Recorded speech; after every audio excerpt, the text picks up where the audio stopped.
Ladies and gentlemen, good morning, good afternoon, good evening, and welcome to the second show today. I am your host tonight. Tonight, it is the turn of the Keego and Big Joe show, part of the Three Bod Rugby group. And on tonight's show, we will be looking at the first in a quarterly cycle with our strategic partners who we are supporting. I'm very proud to. You will have seen it all. Thanks for all the very kind messages everybody sent us the other week when we put up the photo. We've just worked out it was 3 years ago. Myself, Bass, and Dan met in a small cafe in Dublin. It looked like something very, very dodgy, but we just had a bit of crack. We forgot everybody was there and just had a bit of fun. So tonight we're looking at academies and foundations. Why it's how both of these organisations, which I'll learn a little bit more of in a second, how these great organisations develop the aspiring youngsters or marginalised youngsters through both the academy and the foundations and what they do, and they are absolutely phenomenal organisations. So that's what we'll do tonight.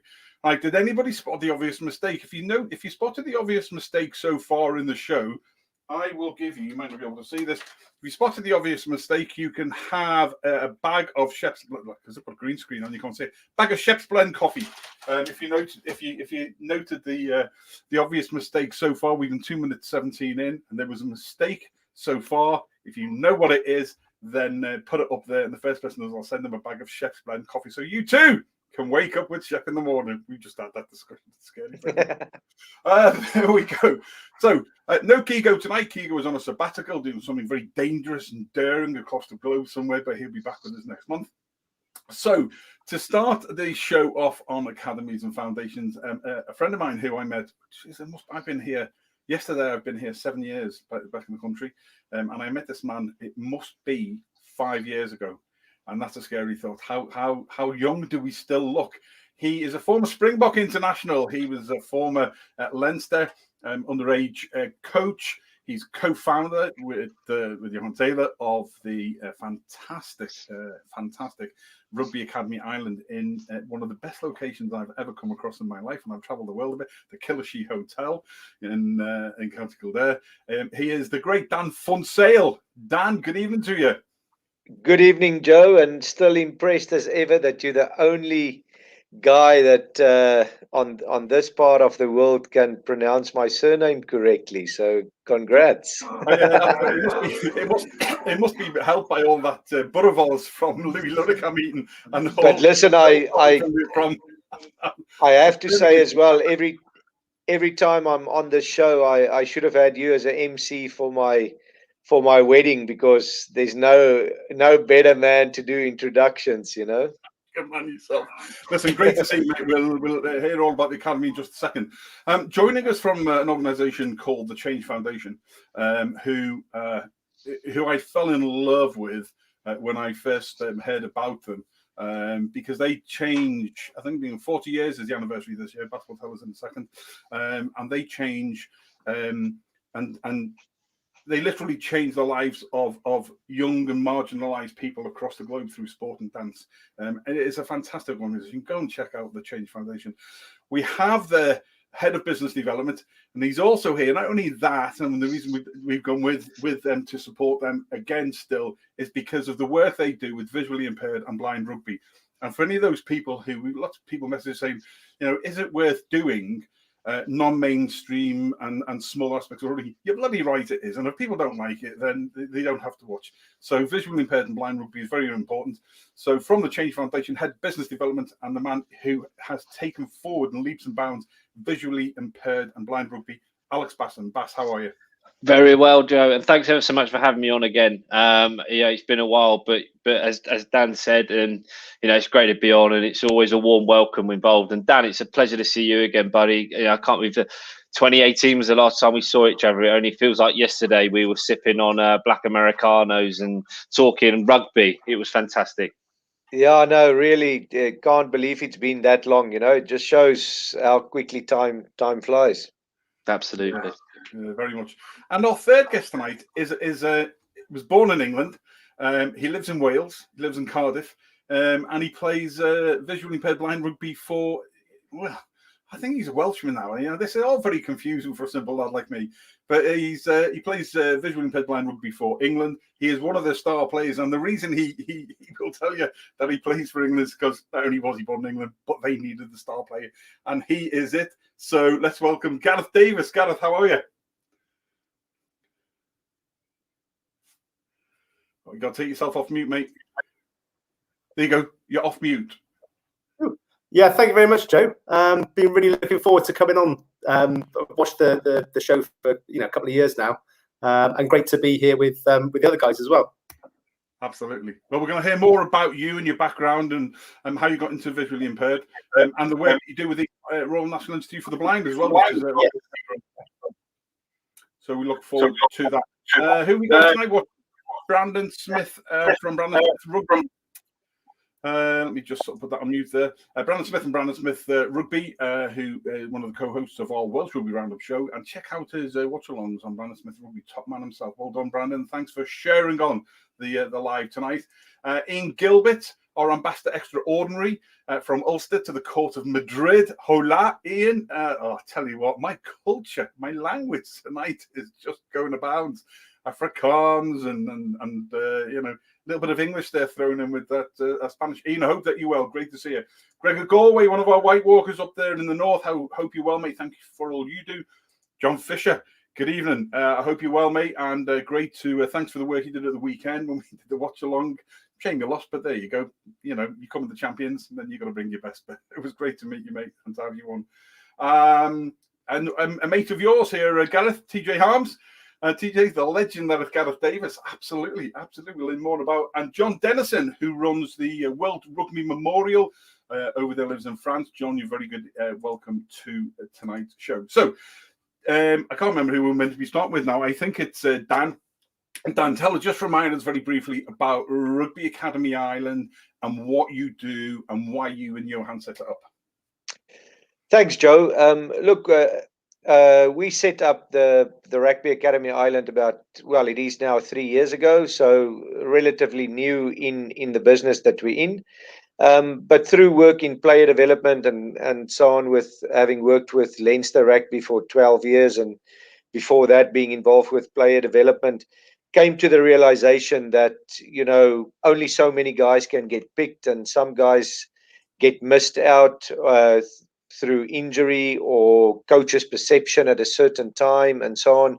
And it made us think, what happens to the guys that's probably good enough, but just didn't get that opportunity at the right time in their development. And we decided to open up Rugby Academy Ireland that offers a full-time academy program for 10 months of the year, from September through to April.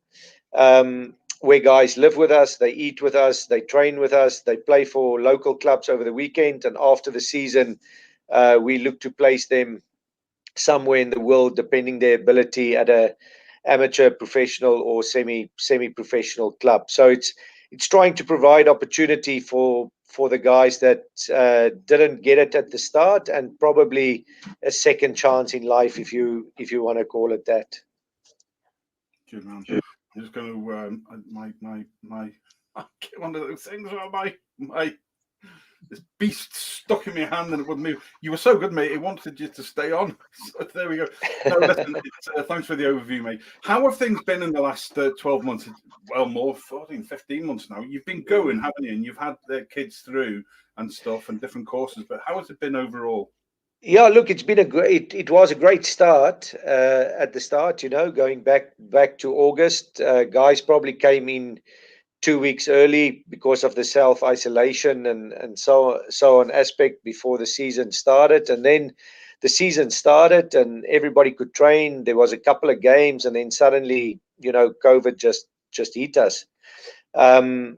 With us having been or a lot of international students, and being a third level education as well through ITech College, where guys get a qualification in strength and conditioning and personal training, we kept going through the year, but the experience of the players about Ireland and about club involvement and so on, I think has been a big miss for them, and also that created, the experience about Ireland, the experience about rugby coming from abroad and so on. But somehow we've managed, probably because of our personalities, but somehow we've kept the show on the road, and our program is actually ending next week, where everybody then will go their different routes, and some we've managed to get the deals in this very difficult time, but we're very proud of how we handled the year, and that we could keep going, through all the challenges and so on. We had to go online with a lot of stuff, like everybody, and so on. But look, I think business will be better for it in the future, and the way we time manage. Yeah, absolutely. Some of those online courses that were absolutely superb. The one that Keego did, and Joe and yourself, and I think it's the way to go for some aspects in the future. Yeah, no, look, and it's different. We probably concentrated a little bit more on coach development than player development. But again, for me, the two go hand in hand. You need a good coach to develop a good player, and so on. So I really enjoyed it. Going to a new audience and so on. So, and now we're just back to starting to promote for next year's crew, or for next season's crew coming in September and so on. So it's life rolls on, but although it's challenging at this stage. We're going to have a look at a little video from pre-COVID just in a bit. But thanks for the overview, mate. We'll come back to you just presently. Bas, a little bit about Change Foundation and the main things that you've been working on, and the visually impaired rugby. Just remind the viewers who maybe are coming across us for the first time. Yeah, absolutely. As you mentioned earlier, Joe, Change Foundation are 40 years old. We started in 1981, and for 40 years we have been using sport to create transformational change in young lives. We actually started primarily in cricket in 1981, as I said, off the back of the Brixton riots, bringing together different communities and using the sport to kind of break down any barriers that came up. And over the years, being sport lovers, we have developed our expertise to work with multiple different groups using multiple different sports, to where we currently operate in London, working with a variety of different young people, whether you're in a gang, whether you are a women and girl in care, young person with a disability, refugee. We really try and reach those who are hard to reach, and create and give opportunity for a better life. So for us, as a charity, and for like many businesses, it's been a kind of tricky 15 months, as you said. But our kind of philosophy is all about adapt and overcome, and kind of innovate and inspire, and instead of kind of think about the negatives, we looked at the positives, and like Dan said, we kind of had to transition to quite a lot of work online. We still interacted with our young people, but in just different ways. We weren't able to deliver necessarily face to face, but kind of transferred a lot of our delivery to online, which has kind of given us some new skills, some other outlets that we can use for the young people. But it's quite nice now, as we slowly transfer back into kind of whatever this new norm is, we're able to start getting back face to face. So much so, we've got our first visually impaired rugby session this Saturday in London.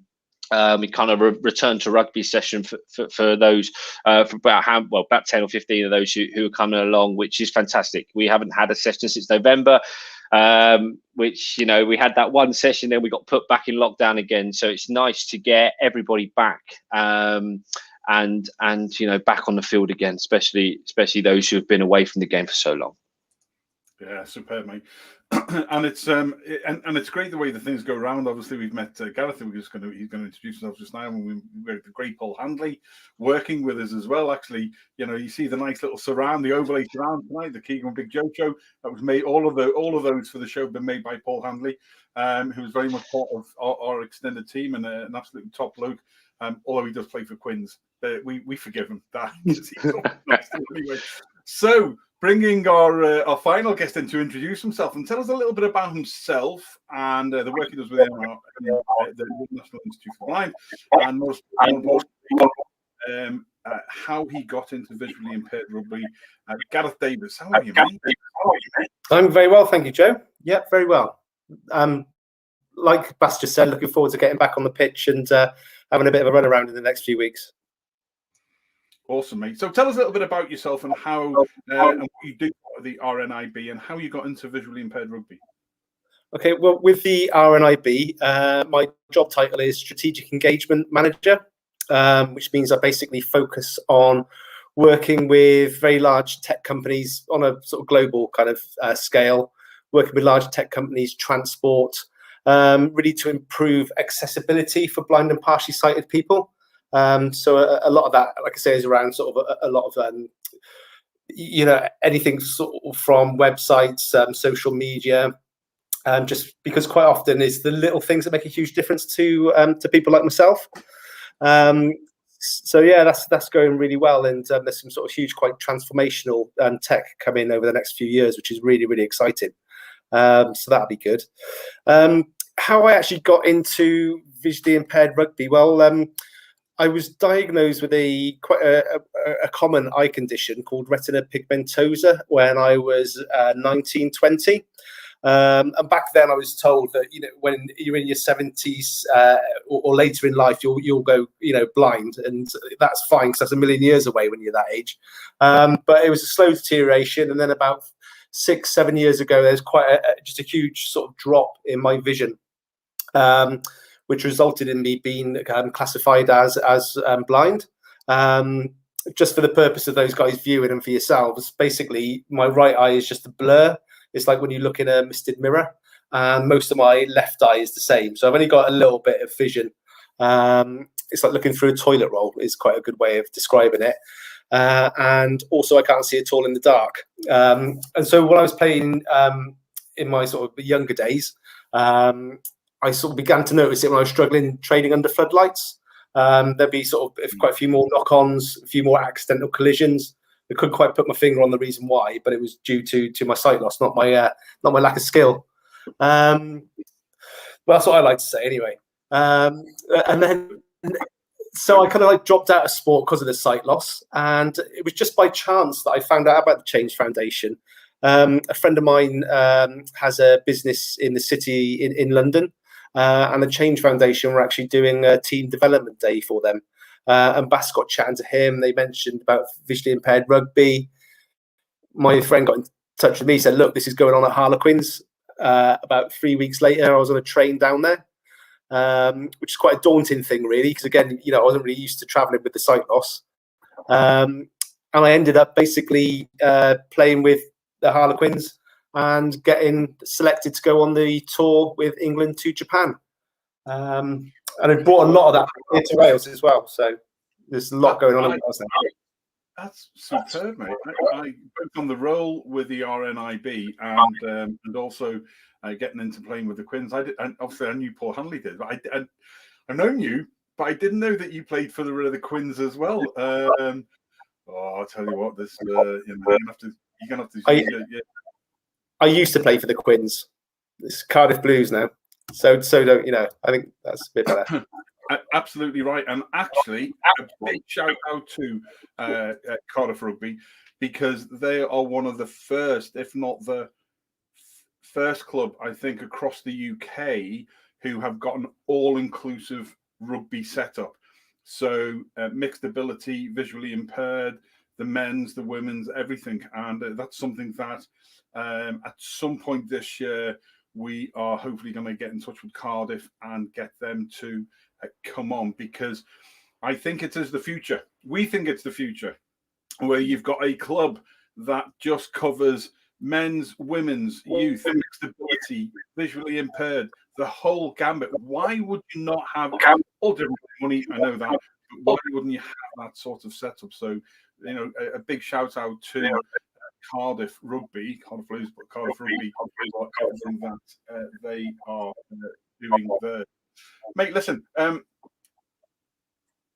Bas, the importance of what you're doing for visually impaired. In fact, quick question: how did TCF, the Change Foundation, get involved with visually impaired blind rugby in the first place? So actually, if we go back, blimey, probably about 20 years now, our CEO Andy Sellins actually started blind cricket in England, so the England blind cricket team. So we've kind of been involved in blind sport for quite a while. And then we went on to set up the blind county teams, etc., until the point that the ECB took it over and the county squads took it over. So we've got a quite a footprint within blind sport anyway, particularly cricket. And it was about 5 years ago, back in the 2016, early 2017. The great man, Si led with that. I was having a chat to him, and I said, "Look, do you play the? Do you like? Love rugby, Irish fan. Do you play?" He said, "No, we don't play." Got back at work one day. Said, "Oh, bloody hell, wouldn't it be great to, guys? Wouldn't it be great to, do blind rugby?" And we thought, "Oh, visually impaired rugby." Well, sod it. Let's do it. How's it going to work? So what we ended up doing was using some of our networks within kind of blind cricket and blind sport. We've got a group of people together onto our field in Croydon. If you know Croydon, well, help you, because it's not the best place in the world, but we've got a lovely little setup there. And we got about 15, 20 people with multiple different sites, visual impairments, and that was it. That was the start of it. And the very first question I asked was, what do you want from the game? If you could have one thing from the game, what do you want? And everyone just said, we want it to look like, feel like, and sound like rugby. We don't want to pass forward. We don't want to be stopped from who we can tackle. So it's all about creating a game that, most importantly to the players, they just played rugby, and that's what it was, But for us, safety's number one. So they're the two things.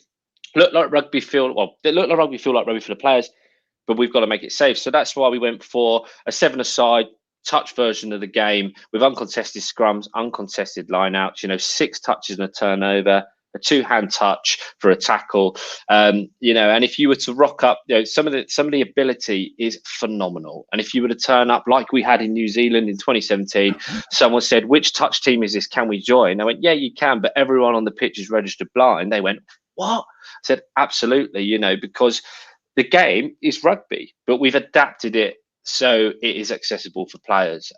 So for us, we've absolutely ticked the box for both those playing, and for us from a safety element as well.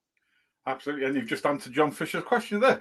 I was curious about how blind cricket and rugby work. Cricket not so much, but certainly the rugby. So hopefully that's answered it. And what it does, in fact, actually, we have got a small clip here. This is from the Rugby World Cup in Japan last year. Take a look at this, guys.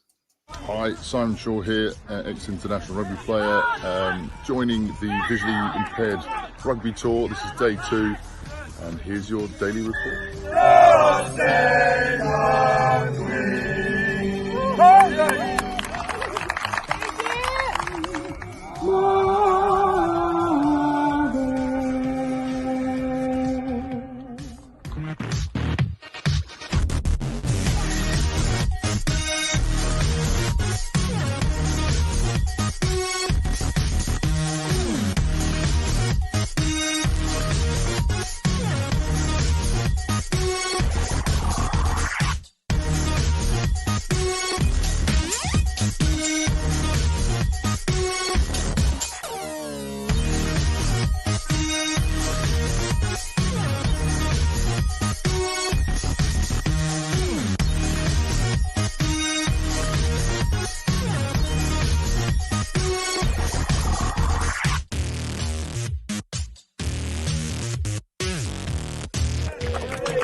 Oh, that's just super. Doesn't that fire you up?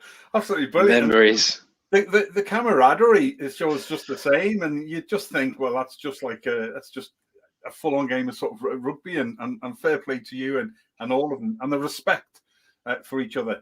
And anybody who I don't want to sound horrible, but anybody who hasn't watched some of our shows that we cover, because we cover mainstream and non-mainstream, but anybody who doesn't watch something like this and be bloody inspired, I think it's different because it's youth and it's academies, or it's visually impaired, or it's marginalised people, then you completely. This is the same problem we're having when why there isn't enough coverage of the women's game, for example, and all of these things. I just wanted to become the norm, and again, go back to Cardiff Blues, Cardiff Rugby, for what they're doing and what they're trying to do and to put it into place. Because I think it's only right that we give kudos to people like yourselves and those who are trying to make a difference in people's lives. Dan, before I come to you, we've got a small video pre-COVID for you to show what the kids go through as well. But Gareth, what does it mean to you to be able to play visually impaired? What do you get from it, mate? Well, oh gosh, it's probably when we're actually playing. It's probably the only time in the week, that hour, those 2 hours, when you're on the pitch, that you don't consider yourself to be blind or to have sight loss. It's just that whole only window in the week where you're a rugby player. As soon as you step on that pitch, you're not blind, you're not partially sighted, you're a rugby player who just happens to see a bit differently. So that's a phenomenal thing. It's also sort of given me personally a lot of targets in terms of my own personal fitness to really train for. And that has huge sort of knock-on effects around, your lifestyle and all that kind of thing. It's just given me so much opportunity, and also sort of real goals for the future. In terms of, so I'm starting my coaching qualifications with Cardiff Rugby in the summer. So I'm going to be the first visually impaired qualified rugby coach certainly in Wales. That's a brilliant thing. It just feels, I think, it also helps you feel connected. And connection is so important in life, but with a club again, that whole camaraderie, that sense of belonging. Because I think for a lot of people, living with sight loss can be very, very isolating. It can be quite a lonely space. So to have a rugby club, just like any other rugby club, to feel connected and to feel wanted and within that sporting context, it's a really, really special thing. And just quickly, Joe, as well, just as you said earlier about Cardiff Rugby, I cannot personally speak highly enough about what they're doing in the community space, the social aspect of it. We really are, the visually impaired team really are part of the club, just like the elite first team, just like you say, the women's, the youth academies. And the just final thing, when Bass was there last time, you had the elite team, the first team, training at one end of the pitch doing their line-outs with drones flying above them filming, and us lot at the other end doing our visually impaired rugby. Now, if that's not a level playing field in sport, I don't know what is. And that just sums it up. It's just a wonderful thing. Fair play, and that has just fired me up even more now to get Cardiff Rugby. And we will try and get the CEO downwards on to talk through why they're trying to do it and try and get some more support from them. So fair play to for doing that. Gerald Williamson, former past president of NAVAN, who runs the excellent All Ireland League AIL Rugby and Club Rugby forum online. Everything you want to know about rugby throughout the island of Ireland from club level upwards.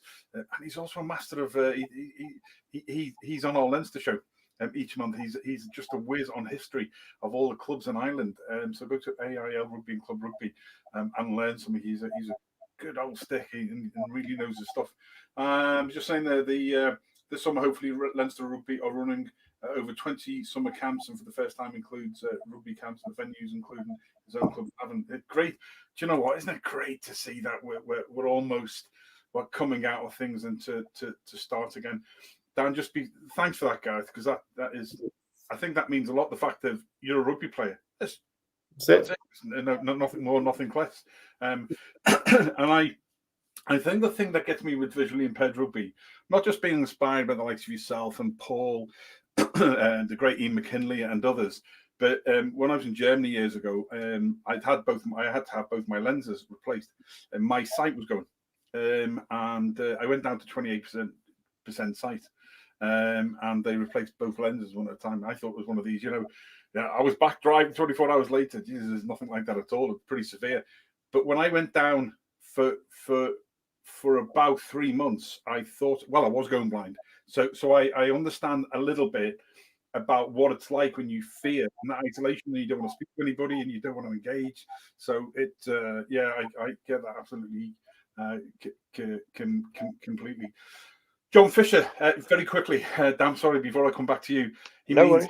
Blind, there is a visually impaired. Bas, tell us what the difference is, because there is a couple of different differences, isn't there? Hopefully, there is. Yeah. There is.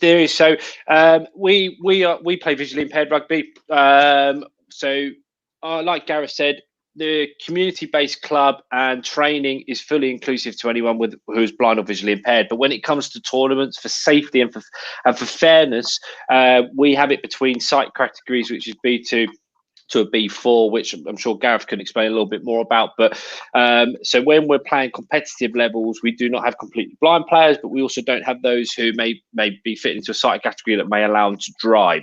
So for safety and for fairness, that there is a game that's been developed by Worcester Warriors, which we've supported and we fully support, which is blind rugby, and formerly Hugby, which is inclusive of B1s, which is slightly more contact version.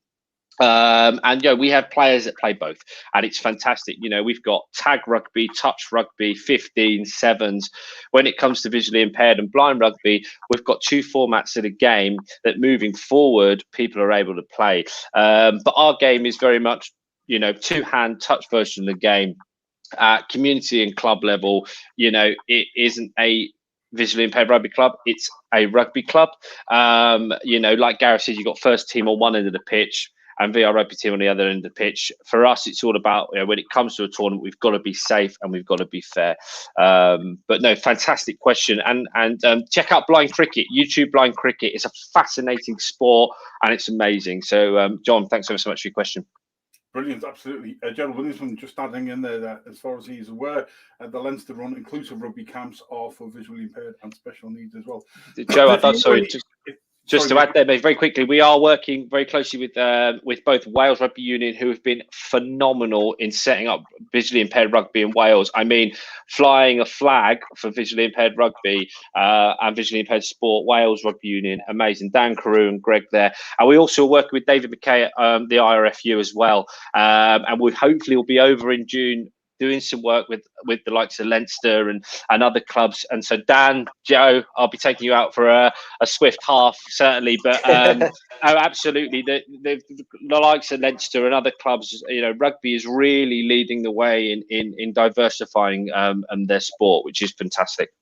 Good. Well, on that, whenever you need a venue in Dublin, you can use ours. Amazing. I'll hold you to that. But thank you, Dan. We'd love to. I'm really looking forward to it, mate. And there are fewer better places than well, it says 4-star, the Killashee Hotel. No, it's that is 5. It's a little bit more than 4-star for me. I tell you, I could end up in worse places in the world than the Killashee. Let me tell you. So we need to get Rugby Academy Ireland growing even bigger, so I can just go and spend 3 days out of 5 up there in the hotel and do something. Dan, you are the extra star. Yeah. No. So, there is a spa. There is a spa for Joe. While we'll do the training out on the pitch, he can lie in the spa. Absolutely. Yeah, and replan and rethink and hash more ideas. It makes sense. On that leads us well into, let's just take a quick look at pre-COVID, what the youngsters do as part of their time with Rugby Academy Ireland.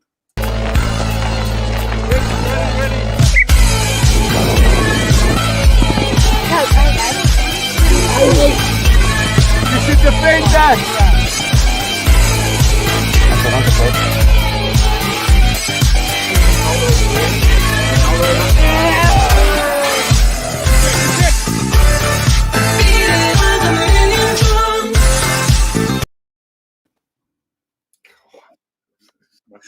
A small snippet. Let me tell you, these youngsters don't get away with much. They are ragged.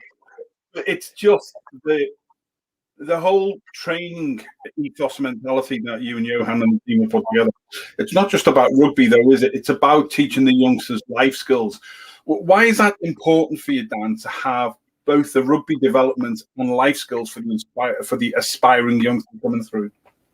Oh, look, I think that's probably one of our biggest successes, because in all honesty, a lot of the players that we get come from, and I don't mean this in a bad way, but from slight dysfunctional houses, parents might have been divorced or, different scenarios and so on. And especially this year, we had two kids, one doesn't have a relationship with his father anymore and all of that. So we're trying to bring them back in, to learn a lot about themselves as well. That's why we've got a mental program, living with other guys as well, away from home. So out of the 12 foreigners that we had this year, none of them has spent the 8 months overseas, with different cultures bringing, and they've got to learn how to live with guys. And from working environment, that's going to be a life skill for years. You get an office job, you don't get on with a guy next to you, but while you're working together, you've got to form a team somehow. So I think that in itself, and actually players that left us last year, they still in touch on a monthly basis, and that showed that what they've learned from the program as well has stuck to them. So I think just nutrition wise, they've got to cook for themselves. We've got a nutritionist, and the whole of September month is based on cooking recipes and all of that, and during the year as well. But we basically buy food according to the nutritionist. About every player has got his own sort of recommendations. We go and buy food on a Monday, and the players cook. So that in itself is a lifestyle skill. Now at the start, it's very hard, and weekends they treat themselves to other things, but I feel that will set them up for life. That's just one thing, And so the rugby is actually, although we're a rugby program, it's actually, there's a lot of other things that plays a big part in it. We really want to develop the person as well as the player. That mental health and life skills that you teach them as well. There's an awful lot goes into the mental health aspect, isn't it? It's almost like, you talk about the nutrition and you talk about the life skills, but you focus a lot on the mental focus and the mental strength and being able to be focused as a player. Not, you can have a certain skill set, from being a former international player, the Springboks. But that mental approach of honing them in, that is just as important as it is out on the rugby field. Yeah, and especially this year, that was very evident, because they didn't have club rugby to fall back on. So that, what do they train for? And, the players, again, that mental awareness, or I don't know if mental awareness, but that self-awareness of them, and I've had chats with coaches during this year and previous year. Players come to us and they think they are 9 out of 10, where in all honesty, they probably, now none of them are listening to this, but they probably a 5 out of 10. And that's the reason why they probably come to us, because they need that training age. Other guys would have a 3-year better training age than them, and we say we can develop that 3 years in 1 year, because we train every day and they play the club rugby and so on. So I think just out of that, and then my job is to bring that self-awareness where they think they are, and the awareness of my experience and Johan's experience and so on, and get that close together, that they go away from us probably a 7.5 or so out of 10, and I think players learn a lot about that in themselves, how to be honest in their own, what's the word I'm looking for, Expectation management, in their own expectation, Mm-hmm.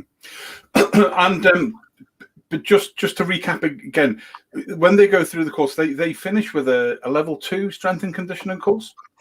And level 2 strength and conditioning and level 3 personal trainer. And they actually just on Tuesday they had their final interviews through iTech college. So it's also independent, but that's what we like to do as well. It's not just my opinion on a player. So every part of our program is an independent viewpoint. But that in itself, they go away from now, and we've got a transition year program. We've got 4 TY students who's all now fully qualified personal trainers. And so we set them up for life, how they can set up a business. They don't have to do it next year or the year after, and that's the other guys as well. But we feel very strongly about that we give them that outlook. They not the TYs, but all the other players are IRFU stage 2 coaches, got their youth certificate. So again, they can go to any club or any school and be a coach there, and so on. So our education part, we're developing the whole time, but really proud of it. So that guys in NAC sports, guys can analyze games, not just rugby, but other sports as well when they get away from us. So if an injury happen, or if a guy realizes he might not be good enough to be pro rugby player, there's other avenues that he can follow to stay in the game. That really is absolutely superb, where you can go to an academy and you can be an aspiring player, but your expectations are managed both by yourselves and the staff, and they end up, and I've seen it talking to the youngsters, they end up actually coming to the reality of, like, I thought it was good, and I'm okay, but I'm not at the level I thought I was at. But I love the fact that I can do strength and conditioning. I love the fact that I can do coaching. I can get into analysis. I can still be involved with rugby, and I can play at a reasonable level. But it's given me other opportunities to do. And seeing, when you talk to the youngsters up there, and you see them so fired up that it's not all or nothing playing. It's being involved in the rugby family and learning those things are just important. And actually, I think that probably raises them half a point or a point on that 0 to 10 as a player, because actually what you're doing is you're saying, because they know that the level they're at, and it's like they can go and enjoy it all that more. So I think doing the stuff that you do there with them is just way over and above, and it's that twin track approach which is absolutely fine. Oh, look, and you learn a lot about yourself as a coach as well, because every player is a different level, and the most challenging thing as a coach is to organize training sessions,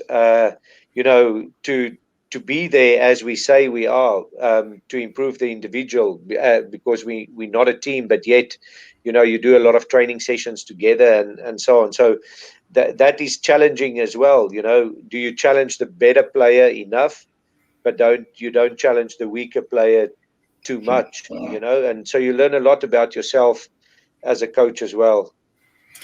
I as most people know, I didn't start playing until I was 21. I wish Rugby Academy Ireland had been about then, because I thought I was a 10.5 within the first game, and really I was about a 2. So there was the reality of it. But Gareth Davis, what is the next sort of 12, 24 months hold for you, buddy? What are you looking to move on to achieve? What are your goals within rugby and life generally? Well, certainly within rugby, I'm working with Cardiff Rugby, is to get a really good, sustainable group of players, which we've got a real good core of. We'd love to see some, another 5, maybe 10 players coming in. We'd love to have a regular game time as well, because obviously, like anybody else in sport, generally, COVID has just stopped that. So to just have some regular game time, that'd be fantastic. On the personal basis is obviously the coaching qualifications that I mentioned, and just really sort of to support, on a personal level, support BAS and the Change Foundation, and to do whatever I can to help develop the game outside of Wales, and inside of Wales, to work with Darren Carew and Greg Woods at WRU, you know, and ensuring that they've got RNIB support to develop visually impaired rugby. So those are really my things. I think it's absolutely superb that not only you involved the overlap between your RNIB role and your playing role, and then soon to be a coach will be, you know, there's an awful lot of overlap in a lot of areas there that I think will be a foundation example of what people can go and do. You know, you can just see the likes of Cardiff putting more people through the coaching course, and then Bass spreading that out across the country. And there's just, I just see there's just so much potential of where you're going to go with this. And again, you know, the work that Bass and TCF are going to be doing in Ireland, and having a facility that is there potentially to be able to work together. I think there's some fantastic stuff that is going to be there for the future. I'm just going to get my, people ask me, why do my eyes go to it? Because I have the studio. All the comments that go on, you see on Facebook, come into my studio, and sometimes I'm looking at it and I'm inside. I'm trying to be as professional as I can, but I am pissing myself laughing. Bob Tickle or Joe. We haven't seen Bob Tickle. That's one of the best names on the internet for me. That is. We haven't seen Bob for a while. Good evening to you. And Nigel Quigley's put this one up. He said he calls it homely. And the reason being, he says that is Ian Gilbert in Madrid. These Ulster boys, I tell you, wind me up constantly. Great and informative show. I'm a bit puzzled by Joe's Sanquentin background, though. Okay, what I'm going to do is, actually, this background there is a co-working space in Paarl in South Africa. There you go. I think this is that, and I'm in County Wexford in Ireland, but because it updated my my green screen background today, so I lost most of my backgrounds. So I'll tell you what, we might have this one. Does that one please you better? Oh yes, we could live in a place like that, couldn't we? Or let's go to the mountains. Ian, how does that? There, we'll leave that one on for now, just to suit Ian. If you don't like that one, tell me and we'll put another one up. There we go. Right, moving on very, let's, what other comments have we got? Sorry, just to Joe, just to answer John yes. There, you know, if he wants to find out about pathways for his son or so on, please put him in touch with me, you know. Super. John Fisher, there you go. I will put you in touch with Dan the Man, and you can have a chat. In fact, we did that last week, a couple of weeks ago for somebody, and we will do that for you again. Right, what does the next 12 months? Gareth, thanks very much for that, mate. We wish you all the best. We're going to have you back on to do some regular stuff, and we'll work with you to be in touch with Cardiff. And to get you as part of that, because I think it's fascinating. And just if anybody does want to follow our journey over that year, you can follow us on Twitter. It's at Cardiff VI Rugby, and just, you know, follow us, enjoy the journey with us as well. Absolutely, at Cardiff VI Rugby. There we go. What we'll do is we'll stick that up in the comments afterwards, and then people can sort of follow that. All the contact details for Rugby Academy Ireland, for TCF, we'll put them up tonight or first thing tomorrow morning. Like I say, there's going to be a regular update on a monthly basis on what both the Change Foundation and what Rugby Academy Ireland are doing, and then quarterly we'll get the lads on and we'll give some updates as well. Bass, what does the next 12 months or so hold for TCF in the phase really of visually impaired rugby? Got a Lions talk coming up. There's other things happening. Where are we with that? Well, talking South Africa and Lions tour, I'd put that poll background up before Andy Daniel gives you a load of stick there, Joe. So, but look, for VI Rugby, for us, you know, we've essentially, delivery-wise and development-wise, we've missed 15 months. So we're going to continuously work with Premiership clubs to engage, to kick off kind of like we've done with Quins and Wasps and Bristol, and, you know, similar to in Cardiff and what we're doing in Wales, to really develop, you know, VI Rugby hubs and clubs across the country. You know, but in that time, we've managed to develop a VI Rugby, which is launching very soon, a VI Rugby website, which is going to hold all the information, and education platform as well for people, you know, across the the globe essentially who want to learn about visually impaired rugby, kind of in a way follow Gareth on his coaching pathway as well. So that's going to launch very, very, very soon. But for us, we are working closely, as I said, with Wales, Ireland. We've working in Scotland now, and obviously with the great Ian McKinley in Italy as well. We're going to develop a Six Nations, and we aim to in 2022 to have our very first Six Nations tournament, which will be very, very exciting. And unfortunately, the brakes have been put on South Africa. We were working with the brilliant Andy Daniels to develop VI rugby in South Africa, and we were going to take our second Lions team, our visually impaired Lions team, across to South Africa.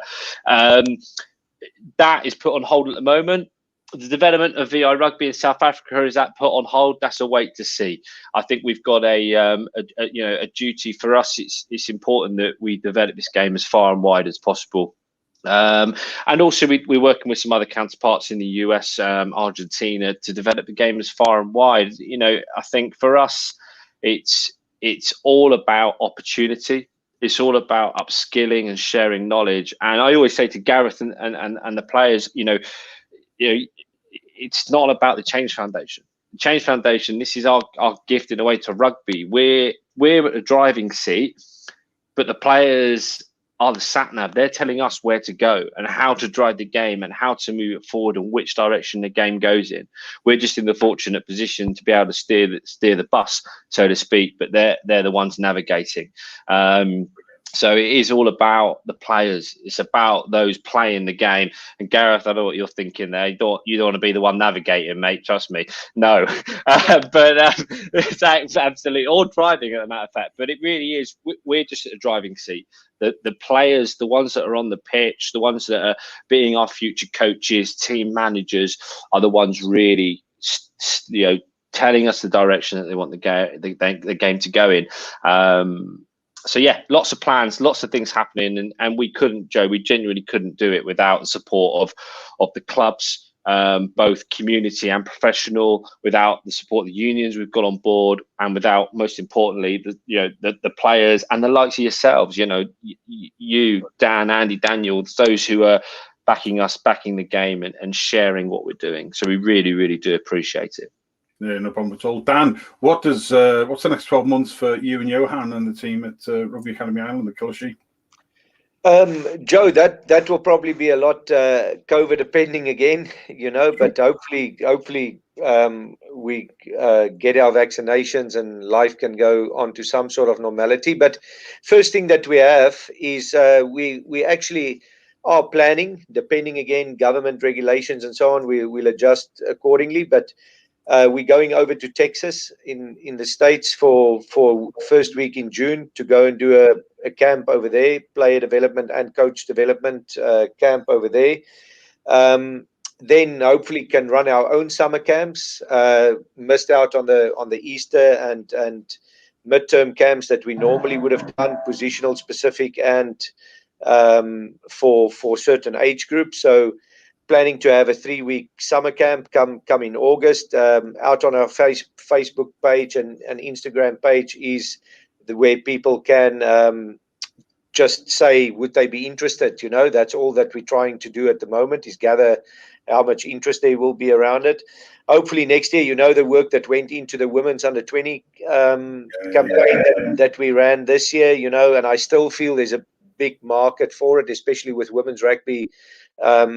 The becoming so important, and the new league that's starting in 2023 and so on. So I think under 20s can be a major part of that. So hopefully we get our under 20 program full up and running. And then it's our transition year program, for transition year, children going into transition year next year, that we have a part-time and a full-time program in Killashee. Obviously our main program that starts in September through to April. So a lot of planning going on. We've got a kicking competition with School of Kicking to establish the best kicker in England and Ireland. That would have happened in April. That's been postponed now to June, but hopefully we still get the best kicker in Ireland out of that. And then online education. We're starting our online education hub where guys outside of rugby can actually do our strength and conditioning and personal trainer course online with a few days, obviously practical and so on, that they have to come into Kilishi. But we're going to have a full online educational strength and conditioning course as well. And then coach development week. And just as we open for players, we open for coaches that can come over from all over the world to come and experience a month in the academy. And we take them to club schools where they can see how different coaches, like Ian Fisher say, or John Fisher says, they shouted players or not shouted players or whatever, you know. So, but improve their experience through it. And then ultimately it's for the players, you know. We're trying to make players better and give players opportunity by building our network to create opportunities for them when they go away from us. So it's in the planning phase, but as I mentioned there, and I probably took too long of your time, there's a hell of a lot rather than just, you know, 10 guys in an academy. There's a lot of different things that we want to offer to different people. And to be honest, that's one of the reasons why we want regular updates, because there are so many things going on. And it's not just a course. And just to be people who outside of Ireland transition year, Dan, is those people who are those youngsters who are 16 going on to 17. They have a year here in between the way the education system years, where effectively they can go and do something tangible for a year, and that's what we call the TY year here. Yeah, so it's a work experience year, you know, before they go into their leaving certificate cycle, you know, decide, do they want to become a lawyer, do they want to become a rugby player, do they want to become a physio, do they whatever, and we try and provide that option for them to come to us full time. And as I said before, you know, 4 TY students that we had this year, and they fully qualified personal trainers. Yeah, absolutely. Superb. Listen, it's time to wrap it up. Thanks very much, everybody, for joining us tonight. I still haven't had, some people might have to go back to the very beginning, because at the beginning of the show, there was a mistake. It was purposeful. It was a purpose mistake that was done. And if anybody who spots it, you might have to go back to the beginning to watch it. If you can tell me what the mistake was at the beginning of the show, then I'll send you a bag of Chef's Blend through the post. So, PM me or put the comments in there, and no, Bash, you go on me. I know you've spotted it, and and there we go. But listen, tonight has been a great bit of crack. It's the first in what will be a quarterly update from both Rugby Academy Ireland, from Dan VAN ZYL, and from Alex Basson, Head of Business Development and Head of Visually Impaired Blind Rugby at the Change Foundation, and to Gareth Davis for joining us for the first time. I wanted to get him on for ages. He is a star, and both his role with the Royal National Institute for the Blind and that engagement position he does, which overlaps so much. And as he says, he just goes out and plays rugby. And I think that really sums it up for everybody. Lads, thanks very much to all of you for joining us. Take care, stay safe, and we look forward to having you on again in the not too distant future. Pleasure. Thank you very much. Absolutely. Thank you, Joe. Cheers, Joe. Thanks ever so much, buddy. Yeah, he's right. Keego is missing, but that's not the answer. Keego is missing, but that's not the answer to what the mistake was at the very beginning. But so you need to go back and have a look and see what the beginning of the show was, and the first 2 minutes or so of the show, and see what the mistake was. Anyway, there we go. The Keego and Big Joe show tonight. Without Keego, we send our best to him and the family, and we'll see him very, very soon. To Alex Basson from the Change Foundation, to Gareth Davis from Cardiff Rugby, and to the great Dan VAN ZYL from Rugby Academy Ireland. Thanks to everybody. I have been Big Joe, Chef Fowler, and Chief Bloke at the 3-Bod Rugby Group. Until the next time, then thanks everybody. Stay safe. Got to be on Mahagas. I guess slangaful.